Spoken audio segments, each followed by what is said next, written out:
Hey guys, my name is Xavier Foley, and in this video, I am going to talk about how to write music. Now, for this particular video, I am going to talk about the first thing that you should pay attention to before ever starting your own piece of music. The first thing, and it's really important. So I'm not going to talk about bowings or what note you should pick or what harmony you should pick or what phrasing you should do or what composer you should mimic or what style you should write. I'm not going to talk about any of that. That's more of surface technique. We're going to talk about some deeper things. We're going to talk about some philosophical things that'll help you write music, right? So the question is, who would be interested in this video in particular? Now, I'm a double bassist. You might be a double bassist. You might be a violinist, a violist. You might be a trumpet player, or you might be a Mongolian throat singer. Whatever you do, this video will pertain to you if you're writing music. A lot of what I'm going to talk about in this particular video is going to apply to everything that has to do with writing music.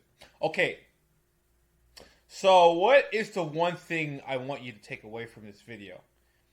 That thing is to clarify the number one factor that determines if a piece is going to be good or if it's going to be unauthentic, bad sounding. I don't know.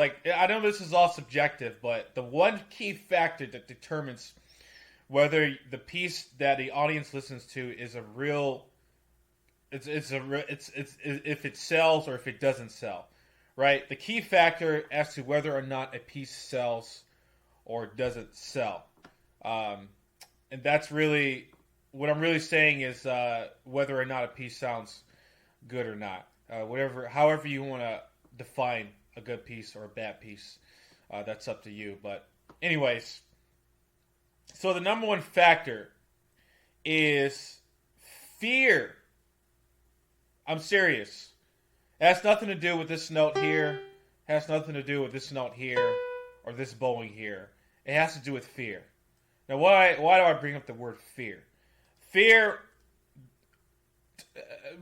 determines a lot of things that we do. In particular, when it comes to music, fear determines how we write a piece of music. I'm serious. Fear. Fear. Fear. Now, the reason why I bring up fear is because of a story of mine. So, when I started writing for double bass, I didn't realize that I had this sort of fear, but later on, thinking back when I first started writing, which was late high school era, I guess I was a junior or senior in high school when I started writing, I didn't realize that I had fear of doing this one thing. And that one thing is I had this fear of clarifying and being honest with myself about the musical influences that I relate to. Okay, so for example, what do I mean by that? So when I first started writing, actually, the first piece I wrote was in middle school. I remember. I wrote a piece that sounded like Vivaldi or Mozart, right? I wrote a piece that was straight up 19th century, 18th century.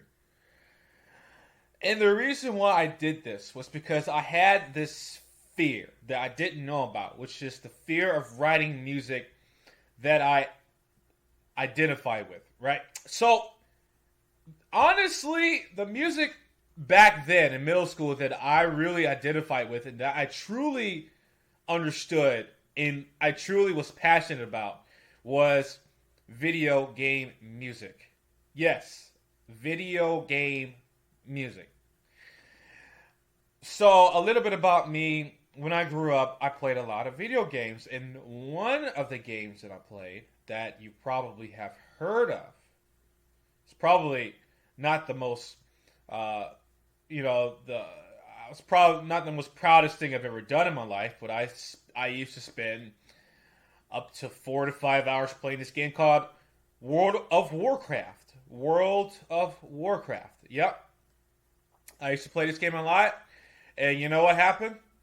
I not only did I lose a lot of time from my life, but I also absorbed a lot of the soundtrack music that played during my time playing World of Warcraft.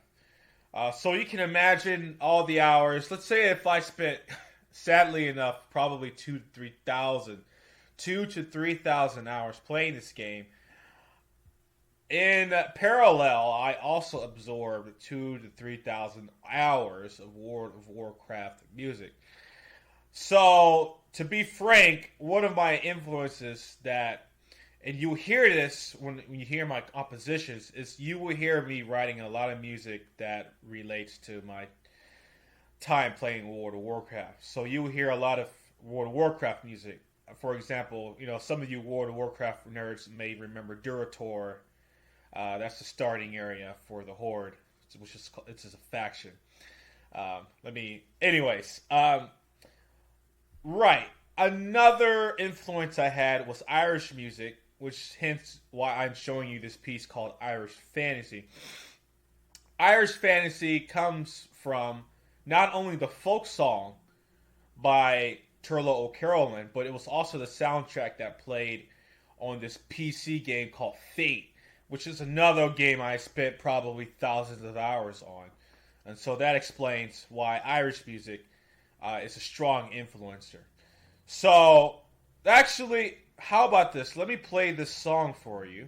You're probably wondering what this sounds like. I'm just going to play the first, 10 to 15 seconds.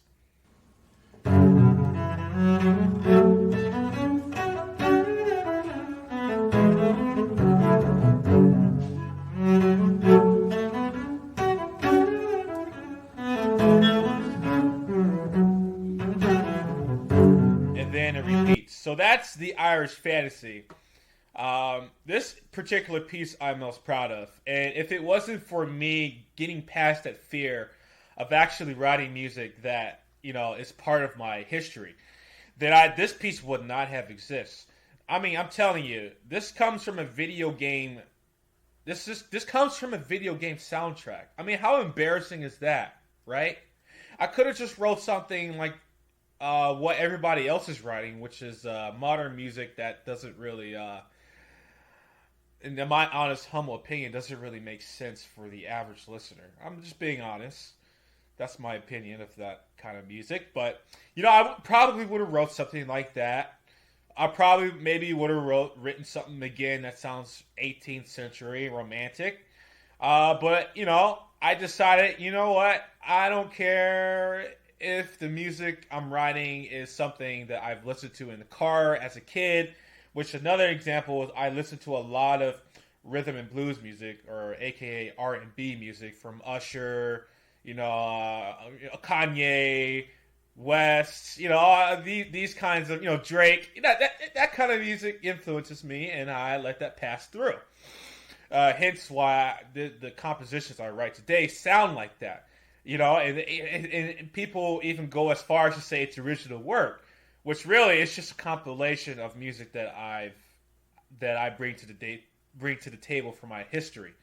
That's basically what I'm doing when I'm writing music. Is I'm bringing to the table the music that I heard through my historical past. So, to end this video, let me ask you a question. What is the one thing that stops a composer from writing music that they truly believe in? That stops a composer from writing music that sounds authentic? What is the one word, is it 5 letters?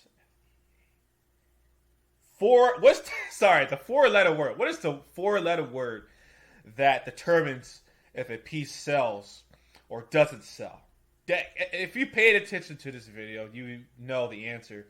But if you were watching, I don't know, Game of Thrones while trying to learn about composing music, you may have had a hard time. Well, let me tell you the answer. Let me remind you the answer is fear.